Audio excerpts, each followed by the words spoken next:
Hello leaders, welcome back to our channel. Hope you are doing good. सो आज की इस video में हम बात करने वाले हैं कि लिक्विडिटी स्वीप का यूज़ करते हुए हम लोग अपना ट्रेड कैसे आइडेंटिफाई करें.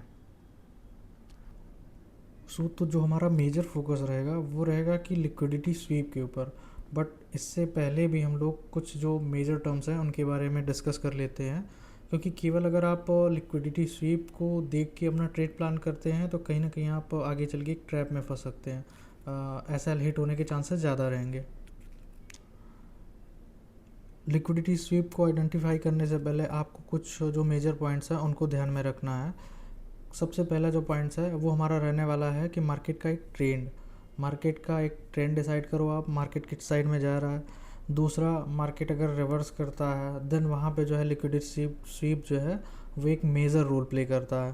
तो वो एक आइडेंटिफिकेशन हमारा रहेगा लिक्विडिटी स्वीप जब भी हम ट्रेड करते हैं. और थर्ड पॉइंट जो हमारा है वो ऑर्डर ब्लॉक से रिलेटेड है कि अगर जो भी रेंज या जोन हमने आइडेंटिफाई किया है आफ्टर लिक्विडिटी स्वीप, वहाँ पे मार्केट एक ऑर्डर ब्लॉक बना के रिवर्स करता है या उस ट्रेंड में आगे कंटिन्यू करता है, तो वो हमारा एक प्रॉपर सेटअप या मतलब मेजॉरिटी में ये कह सकते हैं कि ये ट्रेड हमारा अपना टीपी हिट होने के चांसेस मोस्ट प्रोबेबल हैं. ठीक, तो यही दो तीन कंडीशन है जो हमको ट्रेड प्लान करते समय देखना रहता है. तो सबसे पहले हम लोग देख लेते हैं कि मार्केट का ट्रेंड किस साइड है. इस पे भी आपको कुछ चीज़ों को ध्यान में रखना है कि मार्केट जो है आप किस टाइप का ट्रेड करते हो. आप स्विंग करते हो, पोजिशनल करते हो या इंस्टेंट स्कैल्पिंग करते हो, तो इन सब पे भी कई बार डिपेंड करता है. तो अगर हम लोग एक छोटा सा स्कैल्प करते हैं ना कि स्विंग, तो उसके अकॉर्डिंग हम लोग सबसे पहले इसका एक ट्रेंड डिसाइड करते हैं. तो ट्रेंड आप 30 मिनट या 15 मिनट, अप्रॉक्स 15 मिनट में जो मैं यूज़ करता हूँ तो वो 15 मिनट में ही देखता हूँ. तो आप 15 मिनट का चार्ट ओपन कर सकते हो. तो जैसा कि आप स्क्रीन पे देख रहे होगे कि 15 मिनट के चार्ट में मार्केट एक अप साइड का मूवमेंट दे रहा है. ठीक, तो यहाँ से हमको एक मार्केट का 15 मिनट में ट्रेंड आइडेंटिफाई हो गया है कि मार्केट का डायरेक्शन जो है वो अप साइड में है. ठीक, अब इसको हम लोग एक छोटे टाइम फ्रेम में कर लेते हैं, 5 मिनट के चार्ट में ओपन कर लेते हैं. अब हालांकि ये पोस्ट चार्ट है तो यहाँ पे कैलकुलेशन लॉजिक बनाना इजी रहता है थोड़ा, बट लाइव मार्केट में सारी चीज़ें थोड़ी टफ हो जाती है. तो उसको भी हम लोग स्टेप बाय स्टेप आगे की वीडियोस में समझेंगे. सो अभी के लिए हम लोग यही करते हैं. मार्केट का डायरेक्शन आप देख रहे हैं कल के मार्केट का. यहाँ पे मार्केट एक सुबह में अच्छा खासा मूवमेंट देने के बाद ऑलमोस्ट साइडवेज हो गया. अब सबसे बड़ा चैलेंज हमारे लिए यहाँ पे यही आता है कि साइडवेज मार्केट में लिक्विडिटी स्वीप को आइडेंटिफाई करना एक थोड़ा टफ स्टैंस होता है. तो यही सारी चीज़ों को लेके आज हम लोग इसके बारे में डिस्कस करेंगे. तो यहाँ पे कुछ पॉइंट्स हैं जो हम लोग नोटिस करेंगे. सबसे पहला पॉइंट यही ले लेते हैं कि जब शाम में मार्केट का मोमेंटम दिया, ये हमारा एक छोटा सा पॉइंट है जिसको हम लोग मार्क कर लेते हैं.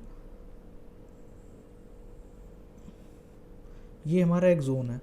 यहाँ पे एक हम लोग एक जो डिमांड जोन, इसको एक मार्क कर लेते हैं इसको भी, तो थोड़ा क्लियर होगा आपको लोगों को समझने में. ये हमारा एक डिमांड जोन था. ठीक, मार्केट यहाँ पे टैप करके ऑलमोस्ट 3 टाइम्स ऊपर गया. सो जो सेकेंड टाइम हमारा लिक्विडिटी स्वीप हुआ है हम लोग इस पर फोकस करेंगे. जैसा कि आप स्क्रीन पे क्लियरली देख रहे होगे कि मार्केट इस लेवल को टैप किया, इसको ब्रेकआउट दिया. ठीक, फिर 5 मिनट की कैंडल्स, एक इसने ब्रेक किया, दूसरी इसने ग्रीन कैंडल बनाई, मार्केट सस्टेन किया. तो ये जो हमारा पॉइंट होगा यहीं से हम लोग अपना एक एंट्री प्लान करेंगे.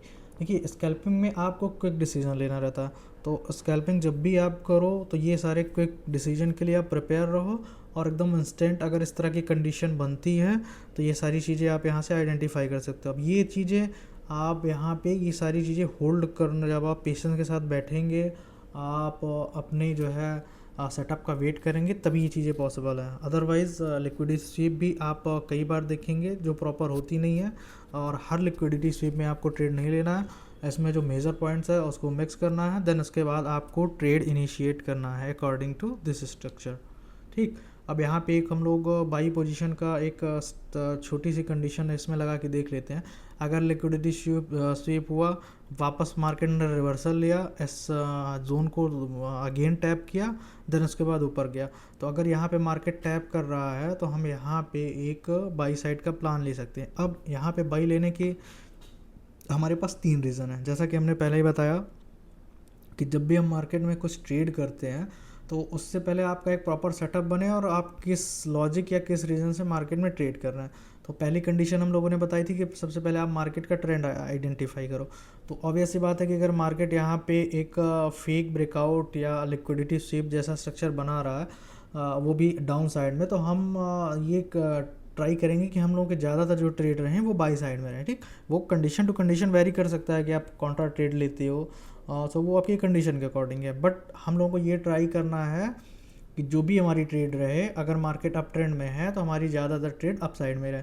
तो एक कंफर्मेशन हमारे पास ये है, क्योंकि मार्केट ने इस रेंज का ब्रेकआउट दिया और वो फेक ब्रेकआउट की तरह बिहेव करके, या ये कह सकते हैं कि लिक्विडिटी स्वीप, और देन उसके बाद मार्केट वापस से रिटर्न हो गया। ठीक, तो एक कंफर्मेशन हमारे लिए ये हुई। दूसरा, आप देख रहे होंगे कि इस रिवर्सल के बाद मार्केट यहाँ पे एक ऑर्डर ब्लॉक स्विच कर रहा, तो यहाँ पे भी हम लोग ये दूसरी कंफर्मेशन हुई कि हमारा पे यहाँ एक ऑर्डर ब्लॉक क्रिएट हो रहा है। ठीक है, और तीसरी ये भी होगा, हम लोग कह सकते हैं कि मार्केट एक रेंज में था और इस रेंज से हम लोग एक बाई और sell, buy on dip sell on rise, अगर रेंज मार्केट है तो हम लोग ये स्ट्रेटजी पे काम कर सकते हैं। तो यहाँ पे हमको प्रॉपर 3 कंफर्मेशन मिल रही है। उसी के अकॉर्डिंग हम लोग यहाँ पे एक सॉरी आई थिंक ये शॉर्ट ट्रेड है, मैं यहाँ पे लॉन्ग ट्रेड, ठीक, ये हमने एक लॉन्ग ट्रेड यहाँ प्लान किया। सिंपल सा लॉजिक इसमें रखना है, इसके इस कैंडल के लो के नीचे अपना एसएल लगा देना है, और जो लास्ट स्विंग हाई बना हुआ है, पहले तो हमारा टारगेट यही रहना चाहिए, लास्ट स्विंग का जो हाई है वो हमारा टारगेट रहेगा। ठीक, तो ये हमारा सेटअप बन जाएगा एक ये। अब इसमें देखिए, सो अगर लिक्विडिटी स्वीप के अकॉर्डिंग हम लोग अगर ट्रेड करते हैं, ऑब्वियस सी बात है हमें केवल ट्रेड अपॉर्चुनिटी इस रेंज मार्केट में केवल एक मिली। ठीक, यहाँ पे भी मिली थी, बट एक कंफर्मेशन के अकॉर्डिंग हम लोग यहाँ पे लिक्विडिटी स्वीप का मतलब के अकॉर्डिंग ट्रेड नहीं प्लान कर सकते हैं। ठीक, तो यहाँ पे हम लोगों को मल्टीपल कंफर्मेशन का वेट करना है, देन उसके बाद अपने ट्रेड को इनिशिएट करना है। क्लियर है?